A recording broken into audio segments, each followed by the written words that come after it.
আসসালামু আলাইকুম। এটা হচ্ছে আমাদের সেই রোজেল ফুলের গাছ। যে গাছ থেকে সাধারণত আপনার রোজেল ফুলটা হয়। তো এটা সবজি হিসেবে মনে করেন যে আপনার এখানে বিক্রি হচ্ছে। আমরা বাজারে আসছি এখন বর্তমানে এখানে সবজি হিসেবে মনে করেন যে আপনার এটি কিনতেছি। তো এটা সবজি হিসেবে খাওয়া যায়, পাতাটা ভর্তা করে খাওয়া যায়। অনেক পুষ্টি গুণ আছে আপনার এই গাছের পাতায়। তো এখানে অলরেডি কিছু কড়ি চলে আসছে, যে ফুলের কিছু কড়ি চলে আসছে। তো এই এক আটি পাতার দাম পড়ছে মাত্র 30 টাকা। তো আপনারা যদি বাজারে এবং বাজারের আশেপাশে আপনারা যদি কোথাও পান, এই পাতাটা অবশ্যই সংগ্রহ করবেন এবং এই পাতাটা ভর্তা বানায় খাবেন। অনেক উপকার, যদিও পাতাটা একটু হালকা টক টক লাগে।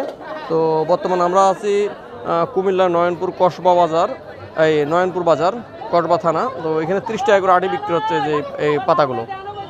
তো আমরা এখন নেব এবং আমরা আজকে ইনশাল্লাহ এটি ভর্তা বানায় খাবো। আপনাদের প্রয়োজন হলে আপনারাও খাতে পারেন। এটা হচ্ছে রোজেল গাছের পাতা, যে রোজেল ফুল থেকে আপনার অনেক ঔষধি গুণাগুণ সম্পন্ন জিনিস তৈরি হয়।